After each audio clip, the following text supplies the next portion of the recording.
everyone, if you're new here, my name is Shelly and I am addicted to true crime and serial killers and anything to do with that kind of thing. Today I'm going to be talking about Nanny Doss, who is also known as the Giggly Granny. This woman was intense, let me tell you. So if you're interested on learning more about her, then keep on watching.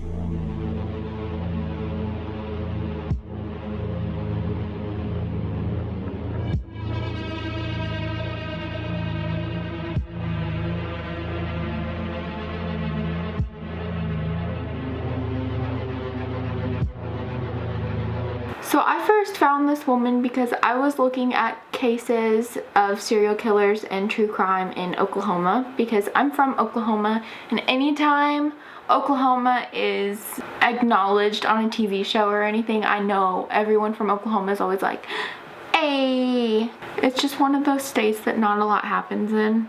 So this lady didn't really do that many of her crimes in Oklahoma. She moved around a lot, but she was convicted in Oklahoma and she was in jail in the Oklahoma State Penitentiary. So I guess that would make her included in the Oklahoma category. Nanny is just a childhood nickname that she had. She was actually born as Nancy, and she was born November 4th of 1905 in Blue Mountain, Alabama. She was born out of wedlock. People still look down on being born out of wedlock, which I think is just like, it's none of your business, you know? This is over 100 years ago, 1905. They really looked down upon people that got pregnant and they weren't married. So Nanny's mother, Lou, her name was Lou, she would not tell her father who the dad was. She wouldn't tell him who got her pregnant. I don't know if she was just trying to protect this guy, or maybe he was a soldier who was just in town for a little bit. I don't really know the situation because she never released who the father was. She never talked about it again. So she was kind of disowned from her parents. Still happens today, but that was like very common back then. It was like an embarrassment on the entire family. And so Lou eventually found a man named James Hazel. And James Hazel inherited his family farm, and he wasn't rich or anything. He just inherited this farm.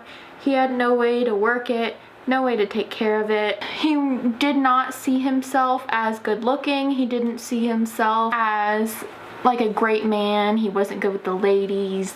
So this guy was kind of having a hard time finding a wife. So this is whenever he meets Lou. Lou is pregnant. You can tell she's pregnant by this time, and he's over here thinking that he's never gonna be able to find a woman. He's like, she might not be able to find a man, because any guy back then really looked down upon women that got pregnant and weren't married. Kind of saw an opportunity, and he was just like, why don't we get together? I need people to work on the farm. You're gonna have a baby, blah blah blah. Just a couple weeks after Nanny was born, he actually proposed to Lou.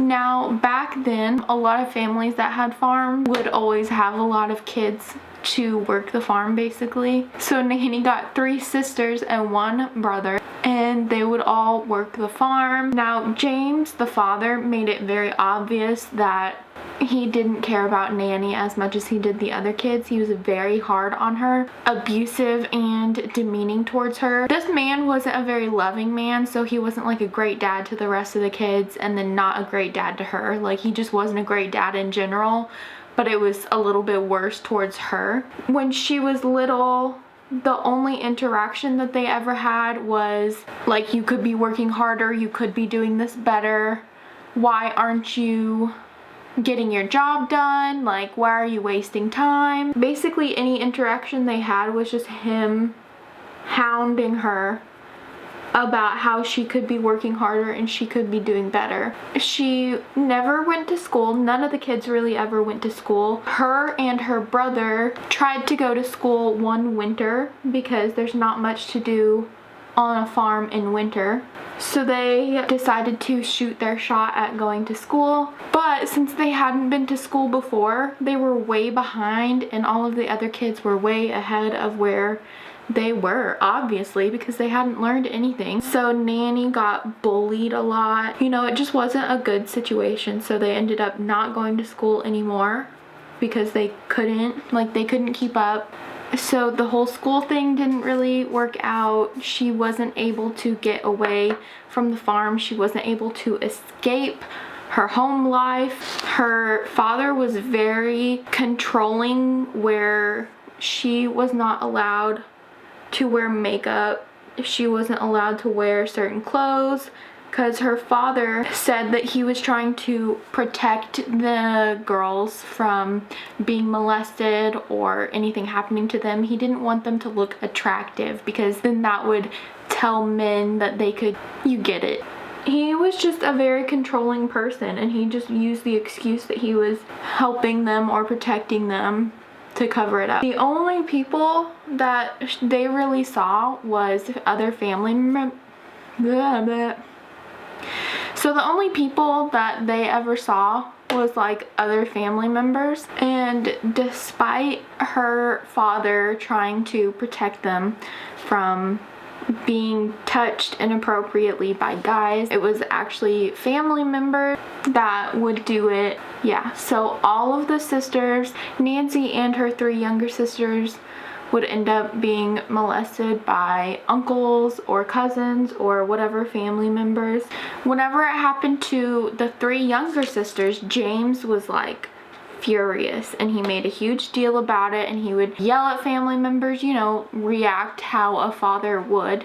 But then Nancy came to him like, it's still happening to me. I know that you got onto them for doing it to my sisters, but they're still doing it to me, and I don't want to be around them, and they're doing this to me. And he was like, well, what are you doing to make them do that to you? Like, what are you doing? You must have worn something, or, you know, like the disgusting people that have that kind of response. He would only have that response with her.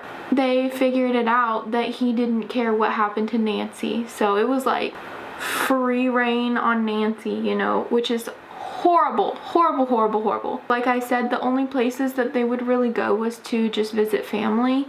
And one day, the Hazel family were going to visit other family. Now, some places say that they were on a train, and some places say that they were in a carriage. So I'm not really sure which one it was.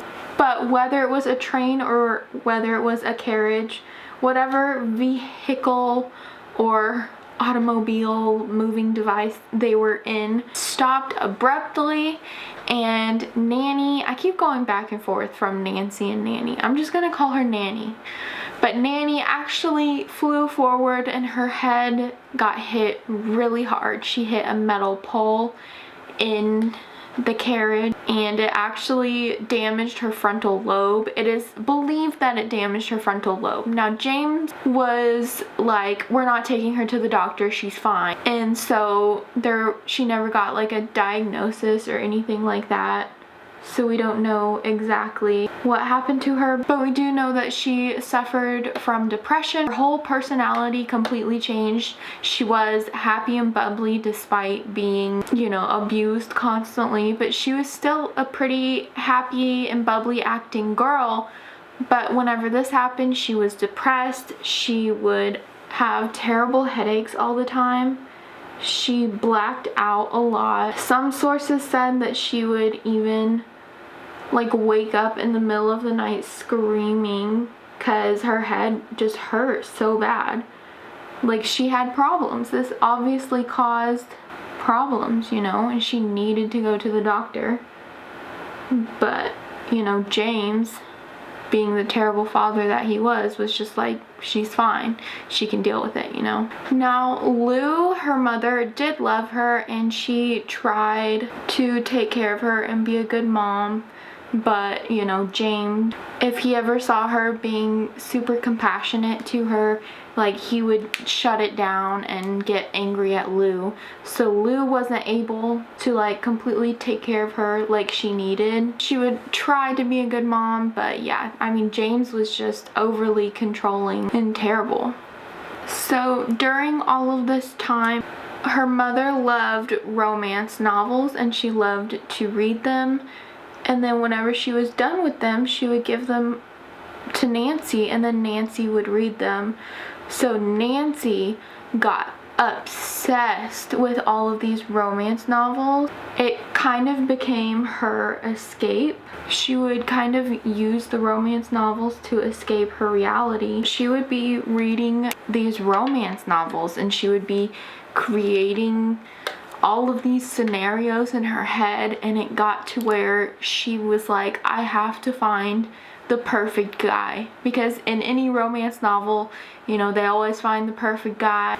You know, it's a romance novel. So she thought that that's how life was supposed to be. So she was like, I need to find that. And in order to find that, she needed to get the heck away from her father, James, and from her family. And she just needed to leave in order to do that. So she went to James and she was like, I know that I do a lot on the farm. What if I went and got a job and then just sent you back money, because I know that we're financially struggling? Then James was like, you know, that's actually not a bad idea. Why don't you go do that? So the nanny actually gets a job at a linen factory, and she's like 15, 16 at this time, working at a linen factory.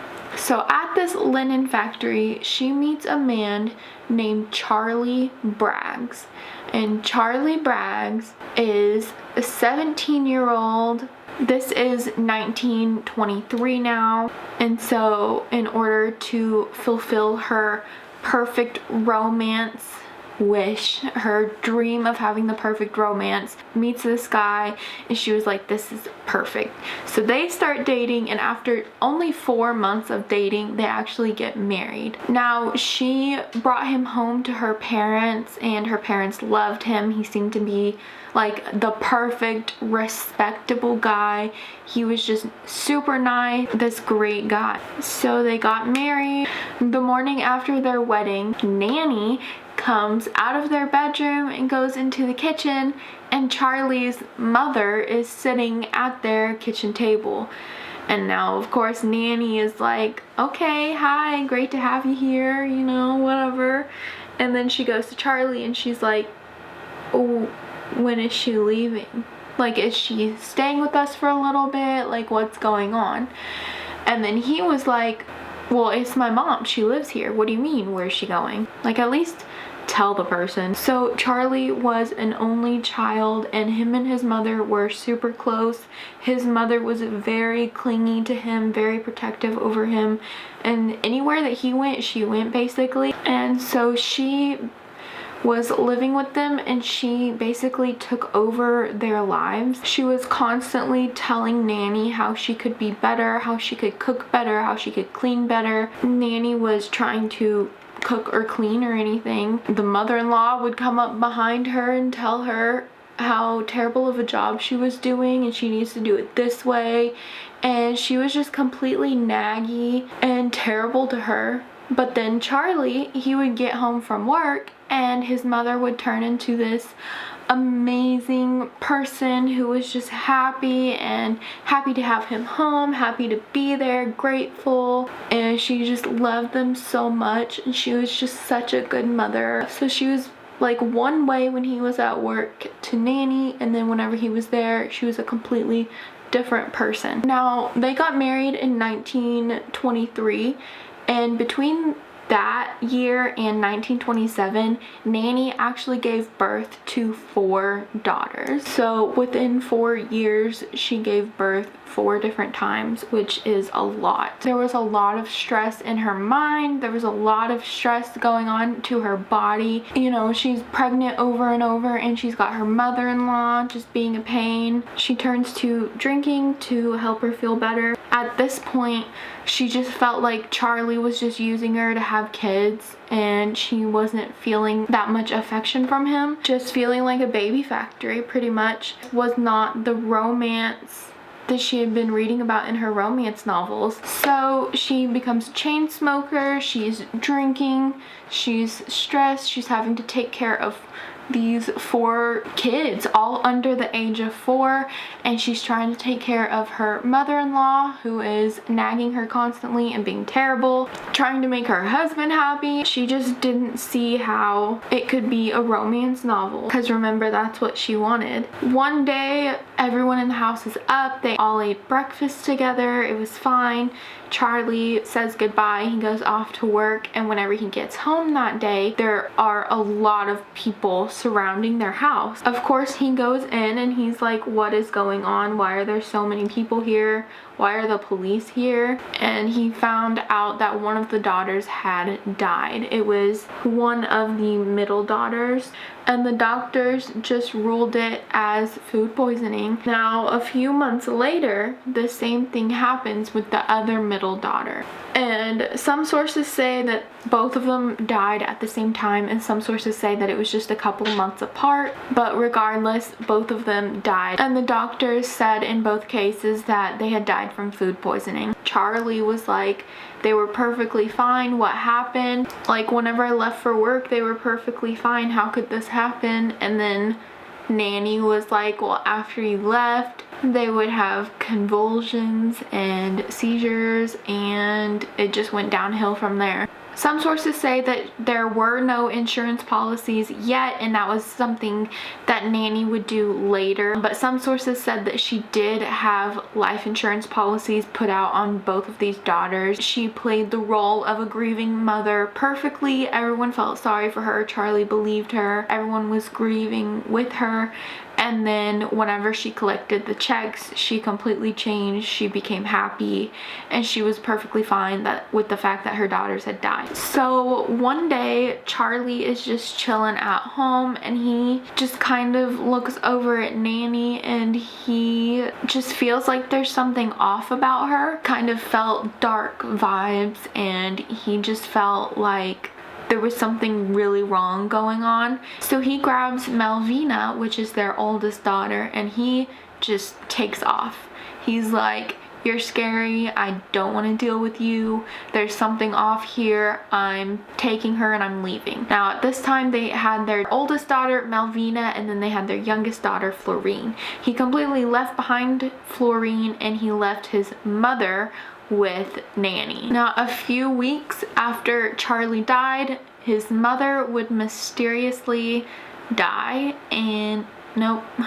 Just a few weeks after Charlie left, his mother mysteriously died. That's basically it. So she definitely saw her opportunity to just get rid of her mother-in-law, who was being so terrible to her. Now neighbors and stuff really felt sorry for her, because they saw that her daughters had died and her husband had left her, so they were all just like, oh my god, like, are you okay? And they really felt sorry for her. And then the mother-in-law also felt sorry for her, so she was a little bit nicer, and she would always brag about how well Nanny was taking care of her. But you know, that really didn't help her out in the end, because Nanny still poisoned her and killed her. About a year later, Charlie shows back up, and he's like, here's Malvina, I have a new girlfriend, I want a divorce. So they get a divorce, and Nanny has to move in with her loving mother and father. And so she takes the girls with her, and she gets a job at a cotton factory. She's only at her parents' house for a few months. It doesn't last very long, because she was still looking for this novel romance. That's what she wanted. And so the guys there weren't really great options. You know, some of them were too young, some of them were way too old. She was being very picky. I mean, she wanted the perfect romance. She's not having any luck where she's working, so she turns to the newspaper, and she goes to the Lonely Hearts column, which is like old people Tinder. People would be like, hot single brunette looking for a man to take care of her and blah blah blah. So they would basically put out an ad for themselves in the newspaper if they were looking for a mate or looking for someone to marry. She was keeping her eye on the newspaper for a husband, I guess. She comes across a man named Frank Carlson. This 23-year-old man. She would send him baked goods. That alone was enough to catch all of his attention, apparently. He was basically like, marry me now. She sent a photo of herself and a piece of cake to him, and that was like sealing the deal. He was like, I'm obsessed with you, I want to marry you. After 2 months of being together, they get married. Now James and Lou, Nanny's parents, did not like him very much because he did not ask for their approval or anything, and Frank lived across the country, so if she married him she would have to be moving away, and that would mean their grandkids would be moving away. They loved having their grandkids around and they did not want to lose that, and so they did not approve and they did not show up for the wedding. Now Frank seems like a great guy, and this would be what would become her longest marriage. They ended up being married for 16 years. He seemed to be a really good guy and she liked him a lot. Now Frank became a drunk, and she later found out that he was in a huge amount of debt, which could be why he married her, because she was doing well at this cotton factory. So whenever she finds out about his debt and everything, that peeves her off, but you know, he's nice to her and she doesn't want to lose that, so she's like, you know, whatever. Whenever he would go off and drink, she decided that she would go out and drink with him, and they would go and be gone for a couple of days at a time. One day she was going to drink with him to spend time with him, and that's all he wanted to do apparently.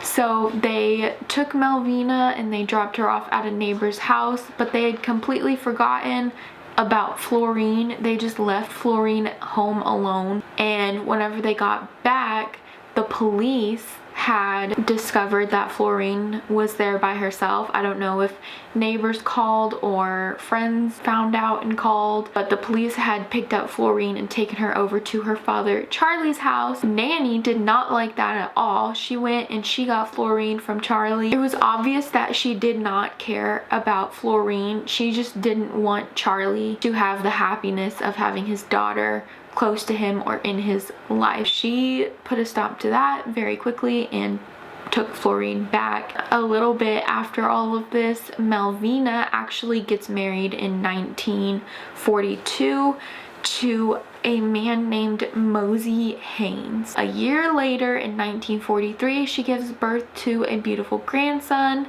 for Nanny, and then 2 years after giving birth to Robert, she gives birth to a little girl. At this point in time, it's kind of obvious that the only person that Nanny actually cares about is Melvina. So Melvina is giving birth to her second child, her daughter, and it's a very, very tough labor. Things were not going smoothly. Melvina was kind of going in and out of consciousness. She was having a really hard time having this child, and it just did not look good. She finally makes it through the labor. She finally has the baby, and she's able to just kind of sit there and rest. She's so weak that she can't even hold her baby afterwards, which is so sad. Nanny was sitting beside her, and the doctors handed her to Nanny because Melvina, again, was too weak to even hold the baby. Later, whenever Melvina gets enough rest and she kind of fully wakes up, the doctors tell her that her baby had died, and she was confused because, like, the baby was perfectly healthy and the baby was fine. Like, what the heck? What happened? So she goes to her younger sister Florine, and she was like, I'm probably crazy, but whenever I was kind of out of it, I had a nightmare that Mom had a hat pin and she pulled it out of her hat and she actually stuck it in my baby's head. And I know that Mom would never do that, but it was just a nightmare that I had. So she was just kind of telling her sister this, and then her sister actually said, you know what's crazy? I remember seeing mom standing there with a hairpin, and I just thought that it was really weird. Both of the sisters kind of come to the conclusion that their mom could never do that, and they're just seeing these things. It's just a coincidence that she had this nightmare and that Florine saw her standing there with the hat pin. It's just a big coincidence. Their mother would never do that to her grandchild. So Malvina and her husband Mosey, they just are going through it at this point. They fight a lot, they're super stressed. Malvina ends up having an affair with a soldier. Her and her husband get a divorce, and she's trying to have a relationship with this soldier now. Nanny does not like this soldier guy. So the soldier guy is out of town. Malvina's there fighting with her mother because Nanny hates this guy and she hates this new relationship. Malvina is like, well, I don't want to talk to you anymore. So she goes and she stays with her father, Charlie, but she leaves Robert, her son, in the care of Nanny. So Nanny is over here like, my daughter should listen to me. She should know that if I don't like someone that she's dating, she shouldn't date him anymore. She was kind of throwing a pity party, and she was wanting to get back at her daughter because she felt like her daughter wasn't listening to her and that she should be. So Nanny bakes Robert his own tray of rat poisoned cookies, and he's a kid, so of course he's gonna eat them. On July 7th, 1945, the doctors ruled that Robert had died from asphyxia from unknown causes. And some sources say that she had taken a life insurance policy out on him just a couple weeks before he had died. It's terrible that she uses the death of her grandchildren as like getting back at her daughter.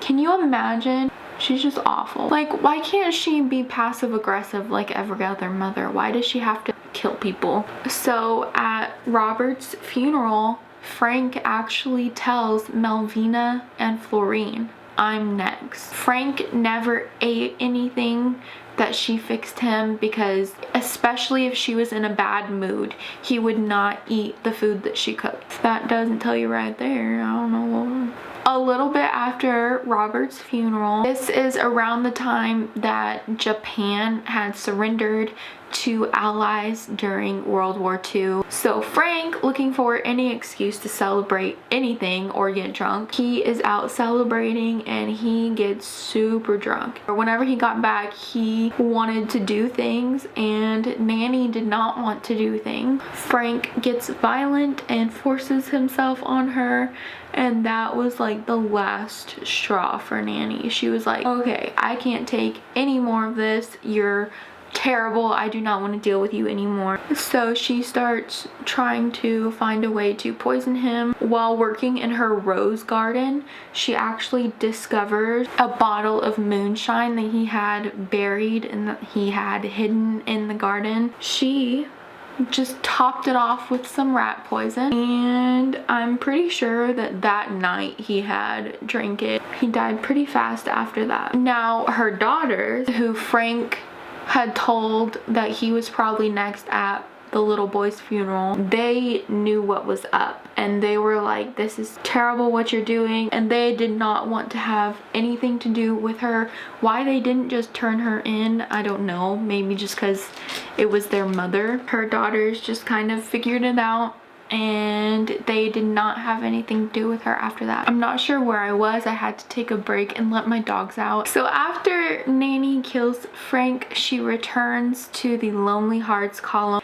and that is where she finds a man named Arlie Lanning. So she captivates Arlie like she did the other men and sends him baked goods and all that good stuff, and she eventually moves in with him. Now there's really not much about Florine, but at this point I'm assuming that both of the girls are old enough and moved out because right now they don't have anything to do with her. In this marriage, she was the perfect housewife. She went to church. She was a very active member in the community. She had a lot of friends. Basically, the whole town knew her. She knew the whole town. And whenever I say that she was the perfect housewife, I mean that the people at her church and all of her friends were like, how do you do it? How do you keep your house so clean? How do your clothes smell so good all the time? And she never told them her secret. I found that kind of interesting. Arlie was cheating on her and everyone in the town knew about it, so everyone felt sorry for her. Everyone at church and everyone in the town, they really thought that she was just the perfect housewife and she was just taking such great care of him and doing everything for him, and then he was off cheating on her, so everyone felt sorry for her. So in 1950, Arlie actually just kind of drops dead. So Arlie was a heavy drinker and there was a flu that had been going around, so whenever Arlie died, it was ruled as heart failure. And there wasn't an autopsy or anything because of, again, the flu that had been going around and the fact that he didn't take care of himself and he was a heavy drinker. No one suspected anything. His family took Nanny in and they really felt sorry for her and they took care of her. And everyone in the town and everyone at the church really supported her. They all showed up to the funeral and they were so sorry that she had to go through this. And so she really got all the sympathy from everyone. During this whole time, television was really big and she discovered romance shows on TV, and if anyone interrupted her when she was watching her shows, she would get really mad at them. It was just like another thing that she got obsessed with. Arlie had not had time to update his will. Whenever she went and collected the insurance money from his death, like she does every time, she wanted to keep the house as well, but she wasn't able to because in Arlie's will, he had left his house to his sister. So Nanny burned down the house. If I can't have it, then no one can. I just told you that she was obsessed with her TV shows. Well, coincidentally, whenever the house burned down, the TV was out for repairs and all of her stuff had been moved out of the house. I really don't understand how no one figured it out. After losing the house, like I told you, Arlie's entire family loved her and they really supported them being together. So Arlie's mother was suffering from a broken hip and she let Nanny move in with her. It was kind of like if Nanny would help take care of her, then she could definitely stay there with her. Like they were both benefiting. And Arlie's mother would go and tell her friends how great care Nanny was taking of her and how like everything was great and Nanny was just being so kind to her and taking such good care of her. But then sadly, Arlie's mother ends up dying mysteriously. And again, there wasn't an autopsy or anything because there had been this flu going around and she was already in pretty bad shape. Then Nanny moves in with her sister Dovey, and she was very, very sick from cancer. Even though she was very, very sick, Nanny still poisoned her. She gave her stewed prunes and had poison in it. She just kind of saw Dovey as, you're not really benefiting me in any way. You're super sick, so let me just help you along, I guess. It wasn't like Dovey ever really did anything to her or made her mad at all. She is still looking for another husband and she comes across a Diamond Circle Club, which was a dating service. In 1952, she moved to Kansas and married Richard L. Morton. And whenever she married Richard, her father had just died. So Lou, her mother, moved in with them. Now, Richard wasn't a drunk, but he did seduce women. So at first, Nanny really thought that he would be the one that she was looking for. Remember, because she's been looking for her perfect romance, to have the perfect life this entire time. She really thought that he was the one because he would give her gifts Constantly, he was always bringing home gifts. So her mother being there ruins her having her perfect life and perfect romance, and her mother was kind of in the way. So Lou got really sick, and she had stomach cramps and she passed away. It all happened just like that, almost as if she was poisoned. So now Nanny is happy. She's with this guy Richard, who just seems to be her perfect guy, and everything is going great. And now finally she has found her perfect romance. Richard would be gone for several hours at a time. He would be like, oh, I'm gonna run to the store and grab this and I'll be right back. But he wouldn't return for like 5 or 6 hours, and this started happening a lot. She applies for a life insurance policy on him. At this point, you can definitely see where this is going. So I told you that he was giving her a lot of gifts and she really thought that he was the perfect guy. Well, it turns out that he was also giving gifts to other women around town. That this guy is your perfect romance, and you find out that he's doing that, you're not going to be very happy with him. So in April of 1953, she makes Richard his favorite dessert, which is an apple pie, and he dies. Sorry, it's not funny.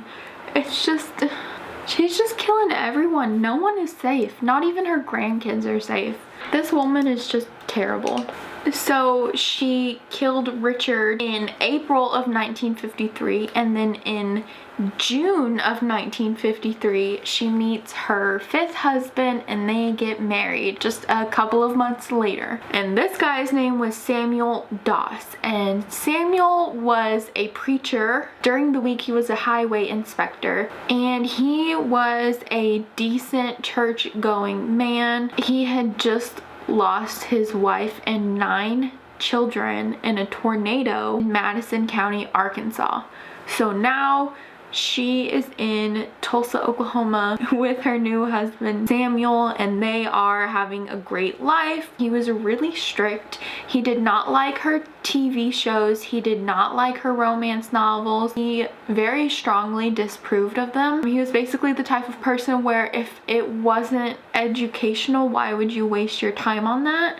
I feel like we all have kind of known someone like that. No, I definitely know a lot of people like that. So this guy scheduled every minute of his day. He was very strict about the schedule. He even had their sexy time scheduled. Yeah, it was just boring. Nanny just found him to be a boring person. He never cheated on her. He wasn't a drunk, which was good, but it also kept the relationship exciting, I guess. He never did anything. And if he did anything, she would know what he was doing because it was on his schedule. Like, Nanny goes back to where she lived before she moved with him, and she goes off to Alabama. I'm done with you. You are so boring. I don't want to be with you anymore type thing. He actually sent her a letter. This letter had a list of all the reasons why she should go back to him or why she should stay with him. She was like, well, if you want me back that bad, why don't you prove to me how much you love me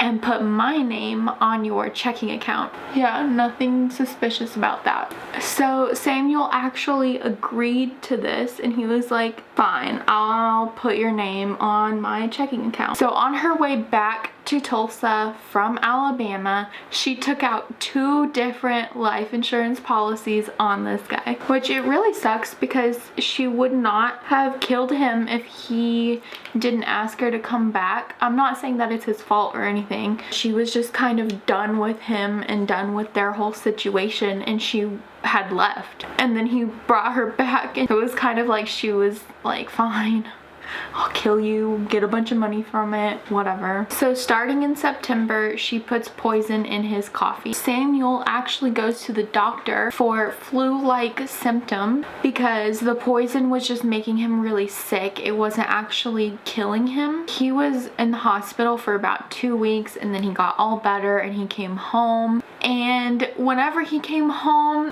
Nanny was like, yay, let me cook you this whole big supper to celebrate how you've gotten better and that you didn't die. So she cooks him like pork roast, potatoes, gravy. She cooked him a huge meal. The whole meal was topped with arsenic. She's just lovely, isn't she? So after eating this meal, sadly Samuel Doss was dead in hours. Now the doctor, because they had just released him and said that he was fine, the doctor is who caught on, and he was like, I just released him and he was in perfectly good health. Something's not right. And then so the doctor called the police because the doctor ordered an autopsy, and the autopsy showed that there was enough arsenic in his body to kill a horse. Some sources say that there was enough to kill 40 horses. So let's just say there was a ton of arsenic in this guy's system. Wow. I accidentally went way over the line. So basically, Nanny was arrested immediately. Police knew exactly who it was instantly. They knew exactly what had happened. So at first, she would not tell the police anything,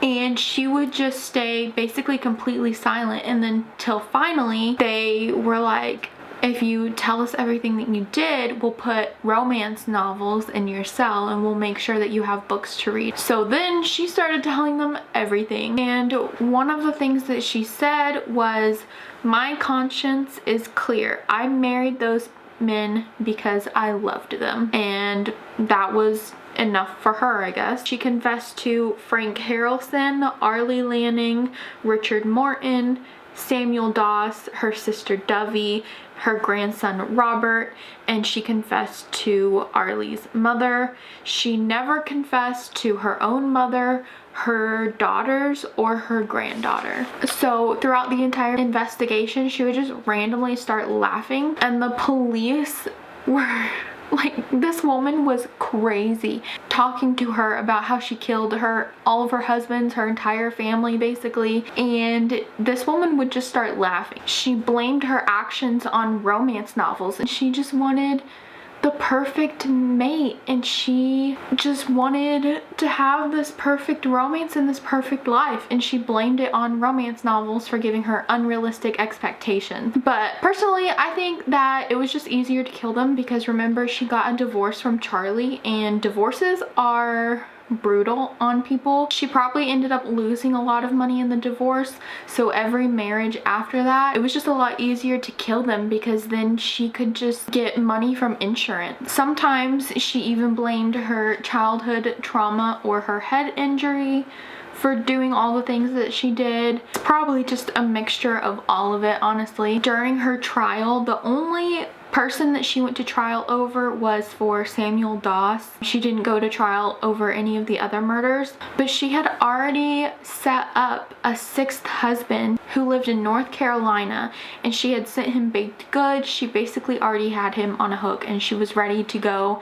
and marry him. She was just gonna keep searching for the perfect romance. She was never gonna find it. No relationship is perfect. This woman, on May 17th, 1955, she's 50 years old, and she pleads guilty because what else is she gonna do, honestly? Like, they knew she had done all of this. So she was in the Oklahoma State Penitentiary for 10 years before she died of leukemia on June 2nd, 1965. She was still writing men, and she was still finding people to marry, still doing it, even though she knew that she wasn't gonna get out and marry them. And they also did not do a death penalty on her because she was a woman. And that is the story of the Giggling Granny. I think it's super creepy how she just killed her entire family almost. She would just laugh about it like it wasn't a big deal. And now I am questioning every old woman in my life. My lips look insane. I'm gonna go fix my lips now. But I hope that you enjoyed. Don't forget to give this video a thumbs up because I like it when you like it, and subscribe. And also follow me on all my social medias. It is Shellie G MUA on everything except for Snapchat, but I will have them all up on the screen. Thank you so much for watching. This is episode 2 of my Freaky Friday series, and I hope that you enjoyed. Stay tuned for next week. Moral of the story is don't let Nanny move in with you, I guess. It was like everyone she ever lived with died, basically. God bless. Love you. Bye. Oh my god, I wore my Oklahoma sweatshirt. Didn't even notice.